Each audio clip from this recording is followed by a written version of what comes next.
Welcome to Devine Intervention, shedding light on Illinois property tax. Hello and welcome to Devine Intervention, shedding light on Illinois property tax with Nora Devine. Nora has been a property tax attorney in private practice since 2005. She has developed a statewide practice in all jurisdictions in Illinois and represents all property classes. I am your host, Kevin Rosenquist, and today's episode is How to Lose Your Property Tax Appeal, a guide what not to do. Nora, welcome back. Thank you. All right, so let's talk about things people should not do in their property tax appeal.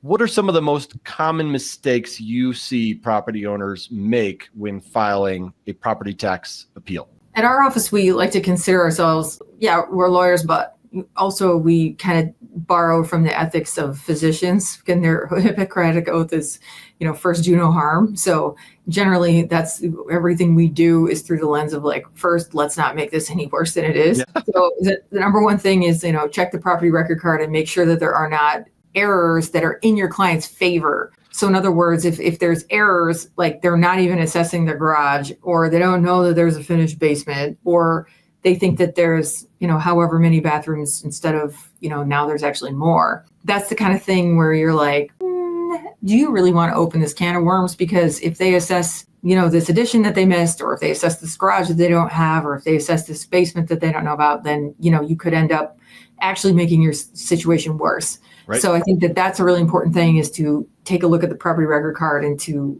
discern the differences between what they have on their records versus what you have in your house. And this is more of an issue, I think, in Cook County, because the upfront data collection in Cook County it's in a poor state. They don't have a lot of data on the structures in Cook County, the residential structures, and they're way behind on processing permits, it seems, in terms of if you tore down an old house and you built a brand new house, maybe you did this 5 or 6 years ago, the assessing officials may still be assessing the home based on the characteristics of the home that was torn down. Mm-hmm. So do you want to mess with that? I mean, that, you know what I mean? Because the unintended consequences could be that you could make your tax bill higher. Which you don't need when you live in Illinois. And you can't ask us to get involved if you want to perpetuate this, misunderstanding about the property characteristics, because our ethics prevent us from filing anything that's not true, anything we know is not true. And then if we find out we filed something that's not true, we have to go correct the record with the agency that we filed it with. So, if you have a situation like that where you want to appeal, and they've got errors that are not in your favor, then, that is something that you have to really think about. And then I think the other thing, I think the best practice is to talk to the assessor first. There are some jurisdictions where the assessing officials take great ownership pride in their numbers and in their accuracy. And if you don't check with them first and you just file at the board of review, some of these smaller jurisdiction assessors can be very offended by that. And so it is always best practice to just pick up the phone and say, hey, or walk in their office and, have a conversation. In the smaller jurisdictions, this person's your neighbor.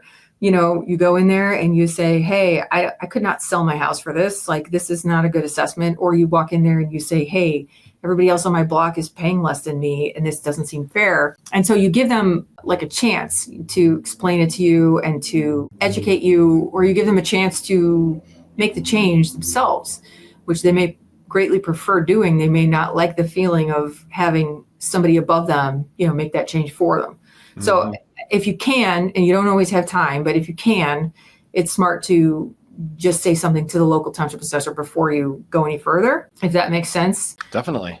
And I think, how do you lose? Let's see. I think the number one way people lose when they try to represent themselves is that they promote arguments that don't work. They say, hey, I've owned this house for 10 years and the taxes have doubled in that time. And yes, that is a sad fact. And somebody like me will have, great empathy for you and will try anything I can to find a legally relevant way to reduce your taxes. However, that argument will not carry any weight at all in a legal sense, because there are jurisdictions where the laws are in place to stop the assessments from going up quickly and doubling in 10 years, but we don't live in one of them. We live in Illinois, where your property taxes could actually double from one year to the next. And I've seen it happen many times in my career. And this is particularly frustrating for my clients who are out-of-state investors or from different countries, because that just makes their head spin. How is this possible? How is it possible that it would double in the time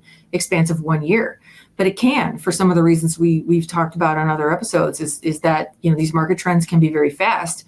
And if the assessment cycle is 3 years or 4 years, then from the third year of one cycle to the first year of the next cycle, you can get this massive jarring adjustment that is very hard for the taxpayer to understand. So if you want to win your tax appeal, you have to make legally relevant arguments. And when you're bemoaning the fact that it doubled in 1 year, it's terrible. It's a terrible fact, but it's not a legally relevant fact. So you have to stick to what works. You have to compare your house to other houses that have sold and make an argument for how your house couldn't sell for that. Or you have to compare your property to other properties in the neighborhood. And you have to show that you, on a per square foot basis, have an assessed value that's higher than everybody else's. So, which brings me to the other point. If you want to lose your tax appeal, you can talk about everybody else's tax bill. The tax bill doesn't matter. Like if you compare your tax bill to everyone else's tax bill, that's legally irrelevant because they may have exemptions on their tax bill that you don't qualify for. You don't know that it's apples to apples. Yeah. Yes. In order to do apples to apples or oranges to oranges, you have to compare the correct unit of measure, which is the above ground living area per square foot value. So if your house is 2,700 square feet and your building assessed value, so if you take away the land and you just consider what the building is assessed for, you basically put your house on a spreadsheet with all these other houses and see where it stacks up next to the others. And the pertinent unit of measure is this above ground living area market value per square foot. And if you're the highest on the spreadsheet, then you probably have a reason to complain. If you're right in the middle, it's a lot harder. You have to really look into the other houses and see, how old are they? How big are they? Like how similar is my house to theirs and things like that. If you want to lose a commercial tax appeal, we've seen some pretty bad results out of Property Tax Appeal Board where the representative for the taxpayer was rude, to say the least, to the administrative law judge. Those appeals didn't go well at all. Seems like a weird tactic. Yeah. And we have seen some recent decisions from the Property Tax Appeal Board where they actually raised the value because of a sale price. So if you're appealing and the market value is already lower than what the sale price was, there's a chance you could end up with an increase depending on what your facts are. You can still make a case like that if they really did chase your sale, if they really did, take your value straight to the purchase price and as a result, now you're assessed twice as high as anybody else in the neighborhood. You can still pursue that, but it is a little dicier to do. So yeah, does that answer your question? I think so. Yeah, no, that was great. That's and so if someone is a homeowner is feeling pretty sure that they want to appeal, what should they focus on as far as evidence and information? Like what should they pull together? I think the first question they have to ask themselves is, what would I sell this house for? If I was wanting to move right now, move somewhere else, and I was getting ready to put this thing on the market, and I brought a broker in here to give me a competitive market analysis. And if that broker told me, I think you should list this property for X value, and that value is the same value as the assessor's value for property tax purposes, what's your reaction to the broker in that moment? Is your reaction, heck no, I'm going to get way more than that for it? Or is your reaction like, are you kidding me? No one's ever going to pay that. You know what I mean? Like so that's a really good question to ask yourself, just to do a gut check on the assessor's value, I would say. That's where we start, when we talk to people, just to kind of get that piece of information. Do you find that people I think they overestimate that? Do they think that their property is worth way less than it is as a typical rule when it comes to the appeals process? It depends. Like inside of Cook County, people are kind of conditioned to appeal. It's like you appeal, you just appeal. And then maybe you do. Maybe the system is set up so that you're rewarded for, appealing, even though maybe you could sell your house for more than what the assessor's value is. Now, when those folks move out of Cook County into a collar county, that's when, they'll call me and they'll say, well, here, you can represent me. And, my reaction is like, well, I'm not sure I want to represent you because you may not be overassessed. And their reaction is kind of like, well, what does that have to do with it? You just appeal whether you're overassessed or not. And it's like, well, That may be true where you used to live, but it's not necessarily true in the county where you moved to, because things are different out there. You're not in Kansas anymore. They have much more data. If you look at a property record card for like a 2-11 apartment building inside of Cook County, the data that they're using to assess all that housing stock, and it's substantial amounts of housing stock. It's like, how big is it? How old is it? How many units does it have? Is it brick or frame? How big is the land that it's sitting on? That's kind of it. They don't know like what kind of rent is it getting? When was it renovated? When did it get a new roof? They don't know anything about that property really. And so it makes the problem even harder for the assessor in Cook County, because the data that they inherited is just so basic, and not detailed. Whereas if you go outside of Cook County, you have in one county, you may have 12 assessors, 20 assessors, 24 assessors, and they have these tiny jurisdictions, and they know everything about these houses. Right. They just know it really well. Yeah. They know what color you painted the siding last year. They know if you got new tires on your car in the driveway, and it's insane what they know about these properties. So it's just a different appeal environment, because you really better be overassessed if you're appealing out there, or it's a lot harder to achieve any kind of relief. Is there such thing as submitting too much information in appeal?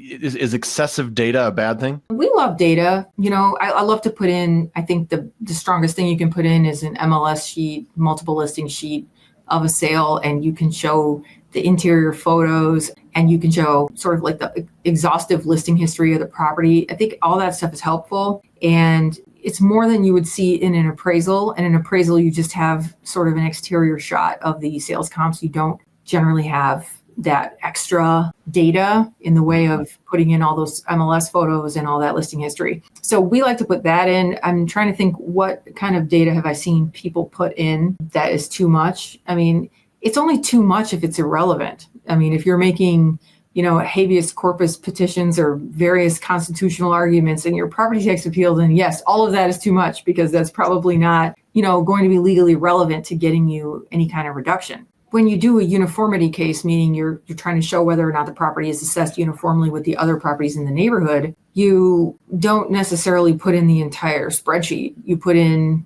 what you think are the most comparable comps, and that show like what the range really should be in terms of where this house should be assessed. And then for commercial properties, there's usually a rule, the Board of Review usually has a rule that you have to disclose the sale price, and you have to disclose, efforts to sell or any listing history. If the Board of Review doesn't have that, then you don't have to put it in if it doesn't help you.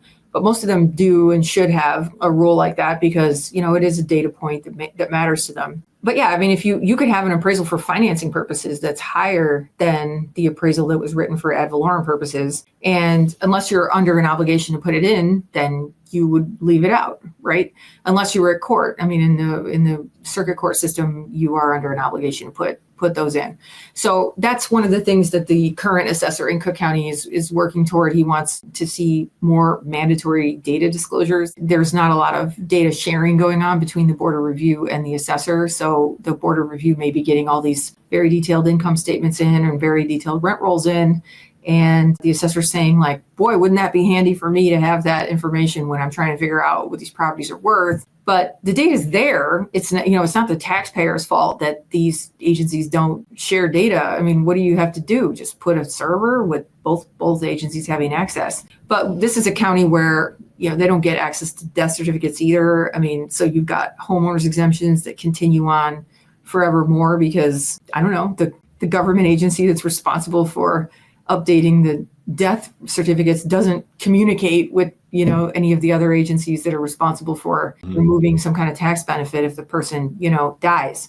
So there's a lot to be desired in terms of intergovernmental communication, I would say. But yeah, I think the taxpayers would not put in data that's unhelpful. Like if they tried to sell the property for double what the assessor had it assessed for, like they wouldn't want to probably disclose that unless there was some specific rule that required them to do so. Right. It's just an asking price. And you can ask anything. I can ask $100 million for my condo that's worth absolutely nowhere near that. But, it doesn't mean that that's what the assessor should assess me at, right? Right. Yeah. But you could put the data they don't need, like you said, so there's no reason to include it. At what point in this process should someone reach out to an attorney like you? If the property is held in title by a corporation, like a limited liability company or a corporation, you usually need to get an attorney involved at the Board of Review and also at the Illinois Property Tax Appeal Board or at Circuit Court. But it's helpful to get an attorney involved earlier than that too, because sometimes the assessor just doesn't have the data on the property. So I think that,